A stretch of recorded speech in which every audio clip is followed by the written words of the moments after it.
Vasishta continued. The infinite consciousness, O Rama, is everywhere, and hence it seems to go from one part of the universe to another in the twinkling of an eye. We know this from our own experience.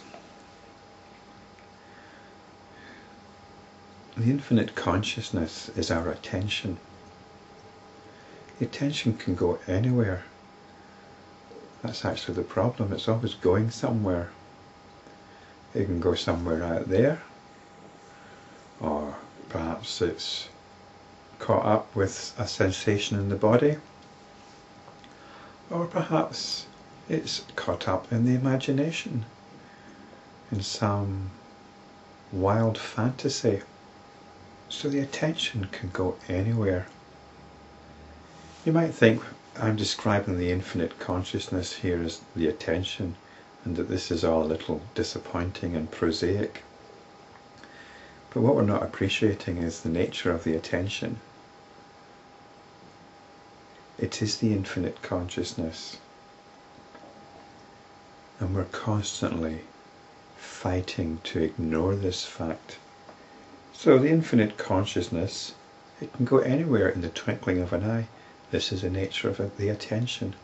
It can go absolutely anywhere in the twinkling of an eye.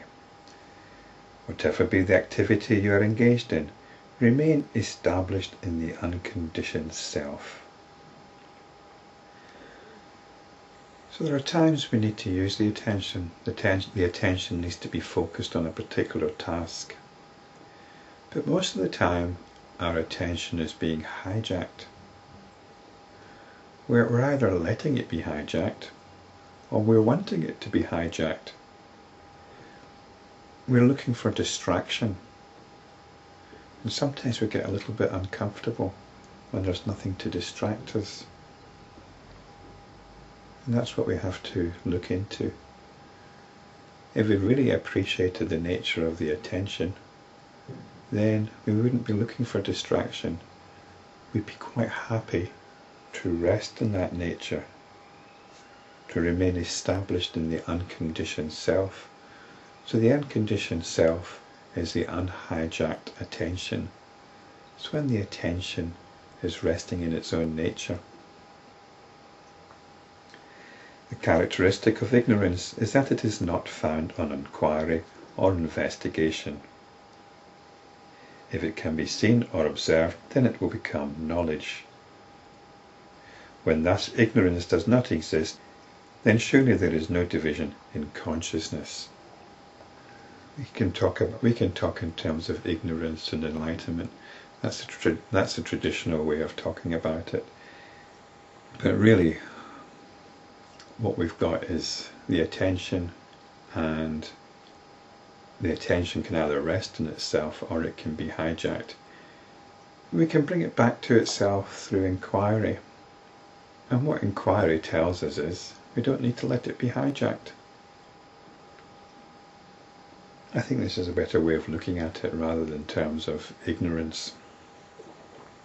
Ignorance has got certain connotations, but what ignorance means is simply being on automatic, allowing ourselves to be hijacked from one distraction to another. So when we're no longer allowing ourselves to be distracted, when we're no longer allowing the attention to be hijacked, the attention can rest in itself. It can remain established in the unconditioned self. That is the unconditioned self. The unconditioned self, the attention or awareness resting in itself, this is Brahman, because this is what allows us to be aware of everything.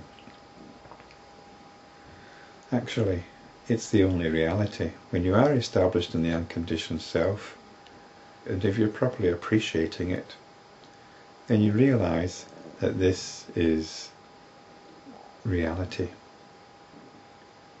Everything else that is notional is ideas. Ideas which hijack our attention. And then whatever the attention is hijacked by becomes reality.